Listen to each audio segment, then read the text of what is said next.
O que mais nós precisamos para viver bem a nossa vida é de sabedoria. A palavra sabedoria vem da raiz latina sapere, que é a mesma raiz do sapore, de onde vem a palavra sabor. Sabedoria é o que dá sabor à vida da gente. Você hoje vivendo um conflito, você hoje vivendo uma crise psicológica, emocional nos seus relacionamentos, você hoje vivendo uma situação adversa, uma crise financeira, você vivendo hoje esse conflito com a sua sogra, com o seu sogro, no seu ambiente de trabalho está pesado, você que se sente perdido, desanimado, essa palavra é um norte, é uma bússola. 5 coisas que a sabedoria nos leva a fazer. 5 posturas, se você quer ser sábio, sábia, que você precisa cultivar. Se você quer viver com sabedoria, primeira coisa que o versículo 16 diz, vou ler novamente. Agir como pessoas sábias, esclarecidas, que aproveitam o tempo presente. Primeira característica da sabedoria, saber aproveitar o tempo.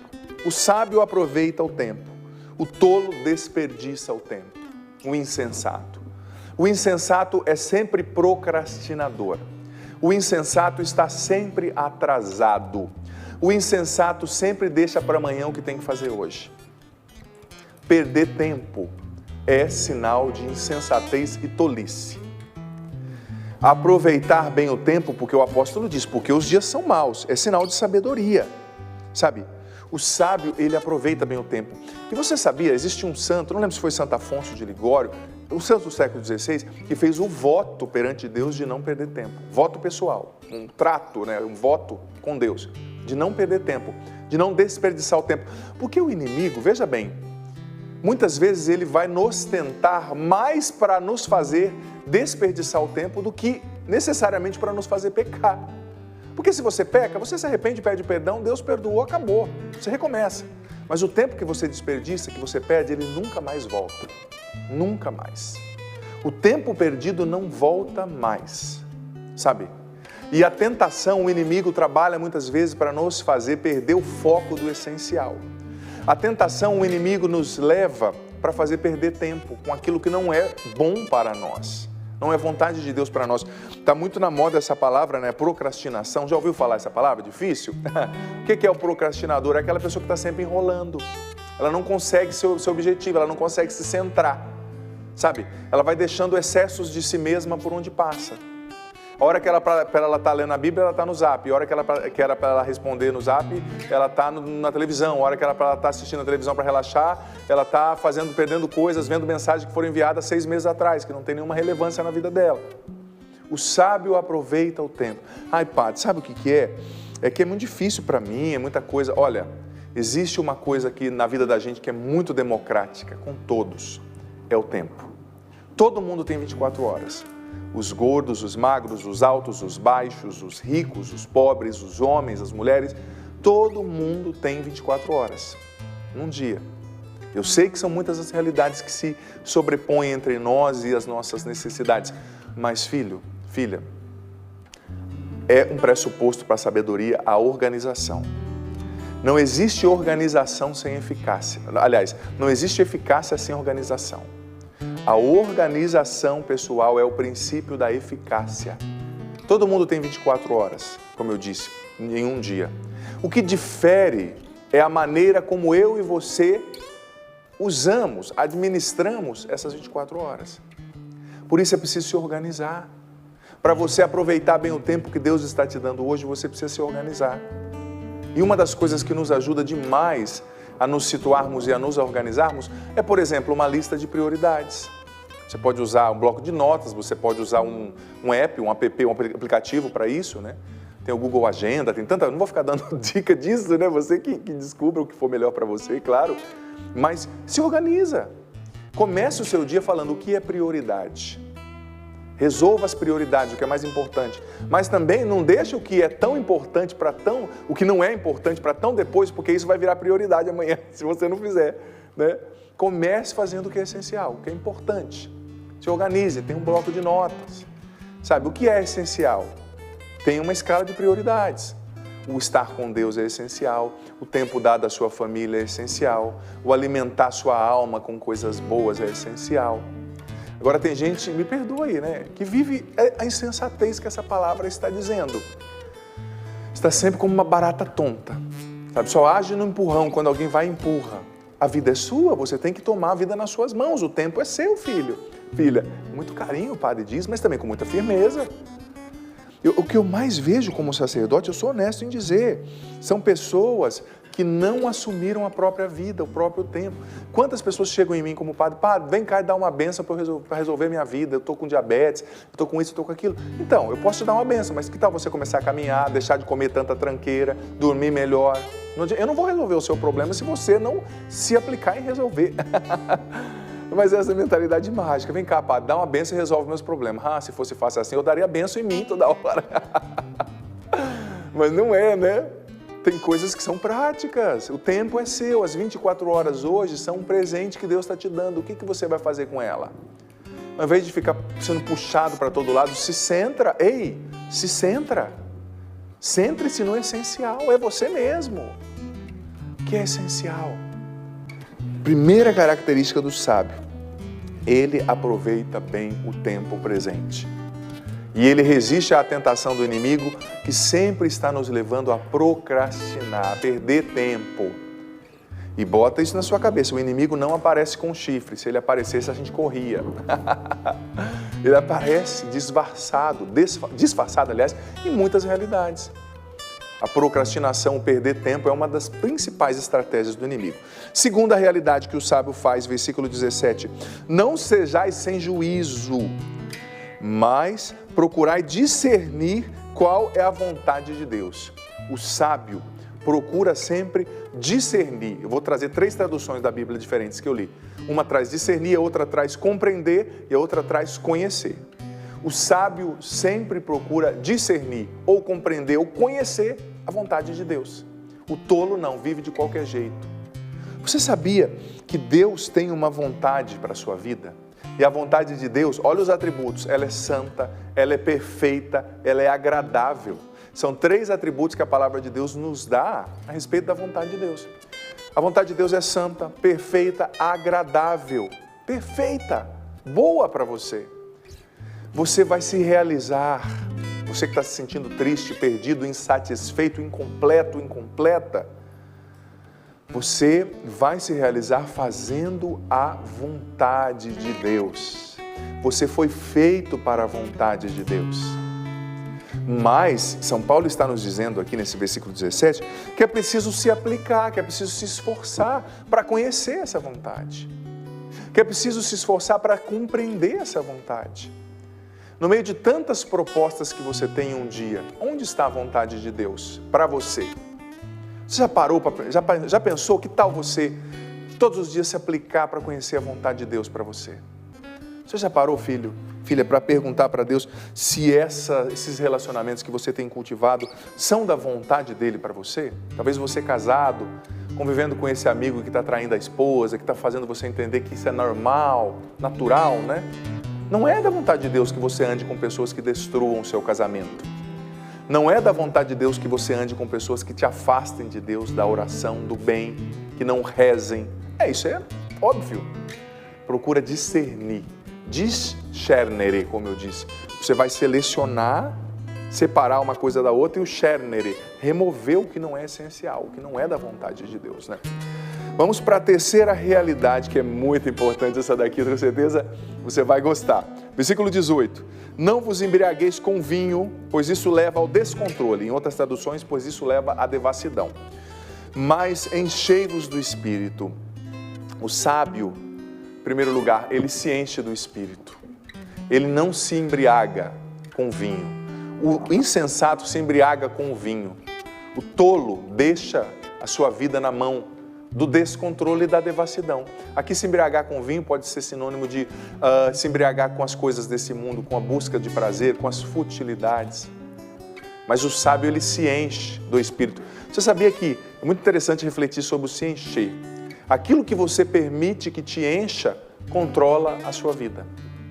Por exemplo, se você se enche de vinho, da bebida alcoólica, quem vai controlar a sua vida é a bebida. Não tem coisa que a pessoa faz bêbada que ela fala, nem lembro. Por que eu fiz aquilo? Tá bêbado, né? Por quê? Porque ela está sendo controlada pela bebida. Você já percebeu a pessoa que quando dá um murro na outra, por exemplo, ela fala, nossa, eu estava cheio de ira, padre. Ou seja, ela estava tão cheia de raiva, de ódio, que ela foi controlada por aquela ira, por aquele ódio, que ela não faria aquilo se não fosse aquela circunstância, se fosse numa outra realidade. Então aquilo que você permite que te enche, controla a sua vida. A quem e a que você tem dado o controle da sua vida? Ao Espírito Santo? Ou à comida em excesso? Ou ao desequilíbrio no beber? Ao desequilíbrio no falar? Ao desequilíbrio no agir? Ao desequilíbrio no temperamento? Ai, padre, eu sou assim. Procura melhorar, melhora, se organiza, se domina. Ninguém é obrigado a engolir o seu pior, não. E não deixe que o seu pior te defina. Você pode ser melhor. Aquilo que você deixa que te encha, te controla. Não vos embriagueis com vinho. Não vos embriagueis com desequilíbrio na comida. Não vos embriagueis com a devassidão, com a impureza.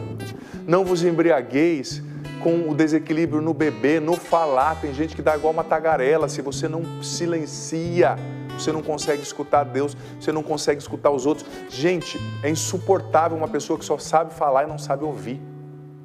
É indigesto, sabe? E o que essa pessoa fala muitas vezes é irrelevante. E é insuportável quando você está falando com uma pessoa, você vê que ela está com a cabeça, não vou nem dizer na Lua, ela está em outra galáxia, né? Que são bilhões de galáxias no universo, né? Ela está lá em outra galáxia que não foi nem descoberta ainda, para lá da Via Láctea, sabe? Sejamos comunicativos, mas sejamos centrados. O que você permite que te encha hoje? O que você tem permitido que te encha? O sábio dá o controle ao Espírito Santo.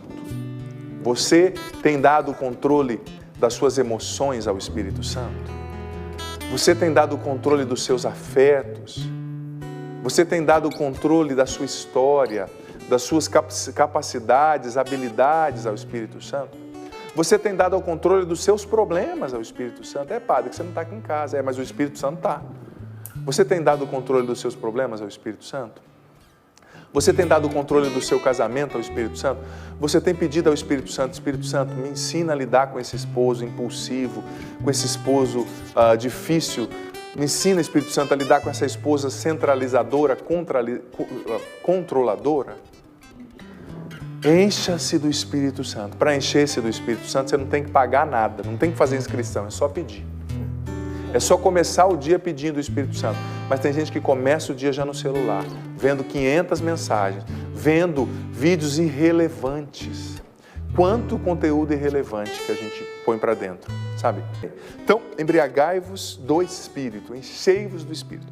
Quarta atitude do sábio, da sábia, segundo a Escritura, versículo 19. Essa daqui eu achei muito especial, muito. A gente vê isso aqui claramente na vida de Jesus. Entoai juntos salmos, hinos, cânticos espirituais, cantai, salmodiai ao Senhor de todo o coração. Entoai a Deus salmos. O que isso quer dizer? O sábio, diferentemente do tolo, ele está sempre cheio da palavra e ele está sempre exalando a palavra. Quando você espreme o sábio, dele sai a palavra.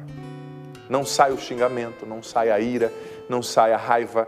Você sabe o que a pessoa tem dentro de si quando ela é espremida por uma situação, por um conflito. A fecham no trânsito. Ali da boca dela sai aquilo do qual ela está cheia. Dizem para ela uma coisa que ela não gosta. Ali vai sair de dentro dela aquilo do qual o coração dela está cheio. Por exemplo, quando Jesus foi espremido pelo diabo na tentação do deserto, o que ele disse? Primeira coisa que ele disse, está escrito, não só de pão vive o homem. Segunda coisa, está escrito, não tentarás o Senhor teu Deus. Ele estava citando a Bíblia, o Antigo Testamento, o Pentateuco.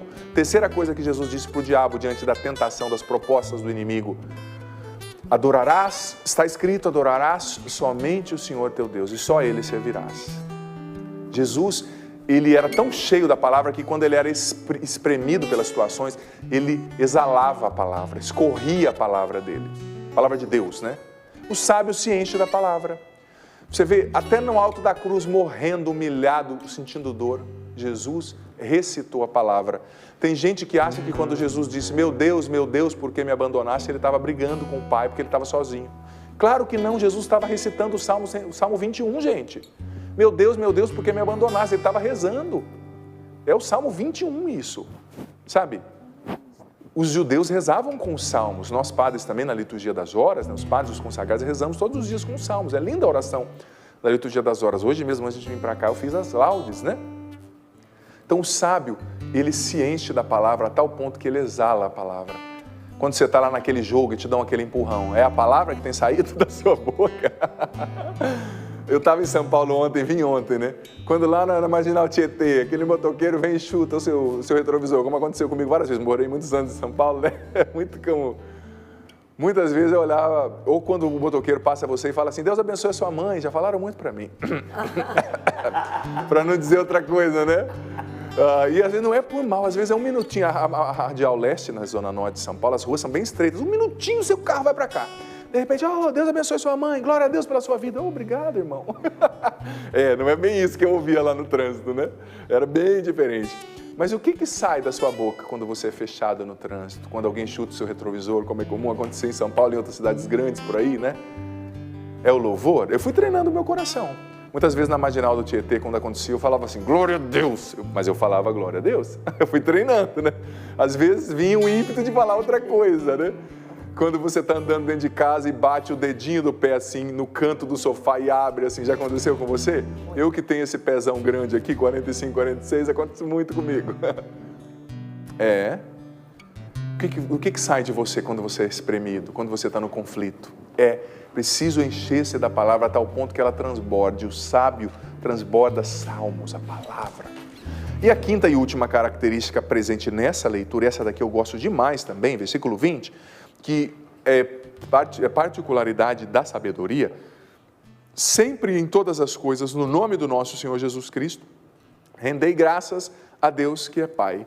Na boca do sábio sempre tem ação de graças, na boca do tolo sempre tem reclamação, na boca do sábio sempre tem louvor, na boca do insensato sempre tem murmuração.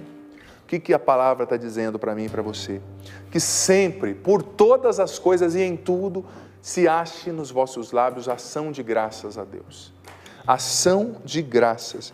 A boca do sábio, sabe, traz na sua boca ação de graças. A boca do insensato traz na sua boca, traz em si, aliás, a reclamação. A característica da tolice é a constante reclamação, a constante murmuração.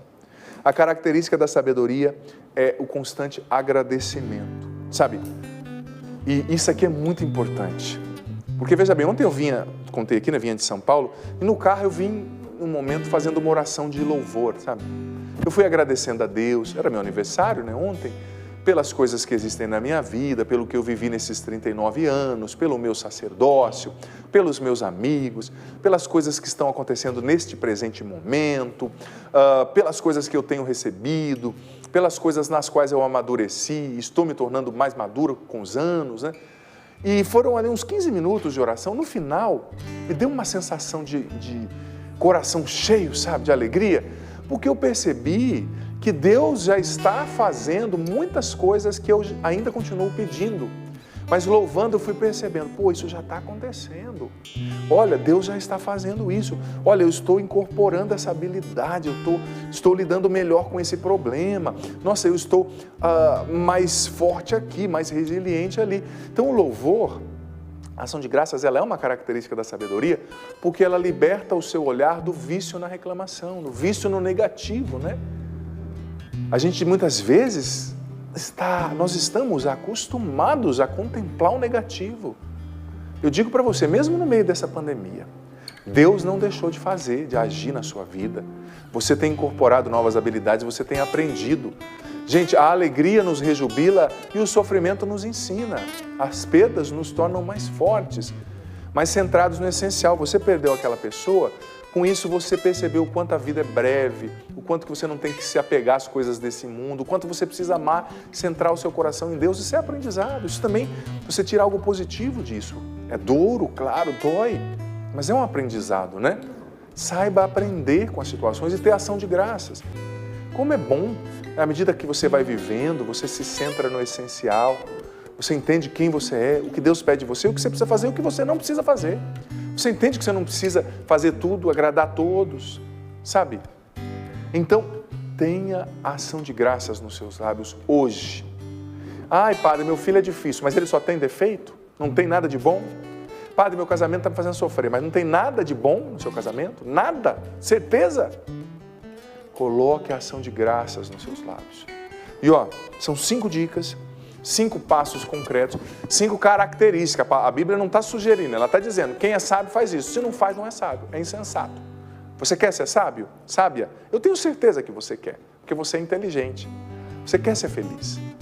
Tenho certeza que você entendeu muito claramente o que eu estou falando aqui. Mas olha, não adianta você dizer, ai, que bonito que o padre falou, né? Eu vou pensar sobre isso e depois eu vejo. Não, é a pior coisa, isso já é uma estratégia da procrastinação e da tentação na sua mente. Muito bonito, padre, eu vou pensar, depois eu vejo. Não, depois eu vejo quer dizer que você não vai fazer. O que você vai fazer para implementar essas 5 características na sua vida hoje? É hoje. Escreve aí, o que você vai fazer? Ah, eu preciso aproveitar melhor o meu tempo. Passos concretos. Vou ficar menos tempo no WhatsApp. Vou definir 30 minutos por dia da manhã e 20 à tarde para eu ficar no WhatsApp. Se você pode, se você não trabalha com isso, claro. Vou ficar menos no Instagram. Vou aproveitar melhor meu tempo lendo todo dia. Gente, a leitura é uma bênção. A leitura provoca áreas do nosso cérebro, desenvolve áreas do nosso cérebro que não seriam desenvolvidas de outra forma. Ontem eu vi uma pesquisa que provava que quando você, por exemplo, lê algo sobre a Nova Zelândia ou sobre o Iraque, você absorve mais experiências do que se você estivesse lá em loco. Porque hoje em dia, estando lá em loco, a pessoa se preocupa mais em tirar foto e para mostrar que foi do que em viver a experiência no lugar, né? E lendo, a sua mente te projeta, você começa mentalmente a sentir gostos, cheiros, sabores, né, do lugar.